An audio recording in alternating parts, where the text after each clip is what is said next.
আপনাদের মহিলাদেরকে গিয়ে আজকে মেসেজটা দিয়ে দিবেন।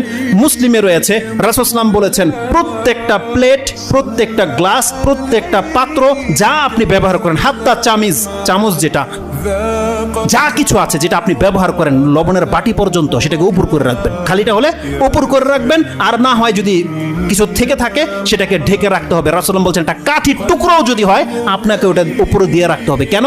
রাসূলুল্লাহ বলছেন প্রত্যেক বছরে একবার আকাশ থেকে বালা মুসিবত নাজিল হয়। যদি কোনো পাত্র খোলা থাকে সেই পাত্রতে সেই ভাইরাস পড়ে যায় আর মানুষ আক্রান্ত হতে পারে। এই হাদিসটা মুসলিমে রয়ে গেছে। এই জন্য তাদেরকে বলবেন সন্ধ্যা হলে ঘরের দরজাগুলোকে লাগিয়ে নিতে এবং হাত ধোয়া ছাড়া যেন কোনো কিছু স্পর্শ না করে। বাচ্চাদেরকে প্র্যাকটিসিং করাতে বলেন, আর প্রত্যেকটা খাদ্যের পাত্র সেটাকে ঢেকে রাখতে বলবেন। আপনাকে যদি একটা গ্লাস পানিও কেউ এনে দেয় সেটাকে বলবেন যে ঢেকে নিয়ে আসতে।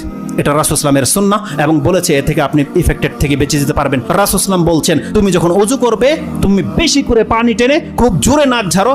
তার মানে কোনো ব্যক্তি সিয়াম নেই, রোজাদার নেই, তার মানে কতটা প্রেসার দিতে বলেছে এই ক্ষেত্রে যে পানি তোমার হলকে চলে যাক, এত বেশি তুমি পানি টানো এবং নাক ঝাড়ো, এটা একান্ত জরুরি। দ্বিতীয়ত রাসূল সাল্লাম কি বলেছে, যখন কোনো ব্যক্তি ঘুম থেকে ওঠে সেই জন্য তার হাতটাকে পাত্রে সরাসরি না ডুবিয়ে দেয়। কেন? কারণ তুমি জানো না রাতে তোমার হাত কোথায় ছিল। তার মানে আমাদেরকে কি না জানানো হয়েছে আপনি বলেন। এইভাবে বহু কিছু দিক নির্দেশনা রয়েছে। যেহেতু সময় চলে গেছে, কিন্তু আমার খুব একান্ত ইচ্ছা ছিল যে কিছু গুরুত্বপূর্ণ কথা থেকেই গেল, এটা হয়তো যদি কোনো ব্যক্তি প্রশ্নের মাধ্যমে জানতে চায় সেটা বলে দেব, অথবা আজকের বিষয়টা ইনশাআল্লাহ বাসায় যদি আমি পারি রেকর্ড করে আমি নেটে দিয়ে দেব, যাদের প্রয়োজন দেখে নিতে পারবেন। আল্লাহ যেন আমাদেরকে বোঝার এবং সে অনুযায়ী আমল করার তৌফিক দান করে এবং এই সমস্ত বিভ্রান্তিকর বিষয় থেকে আল্লাহ যেন আমাদেরকে বাঁচার তৌফিক দান করে।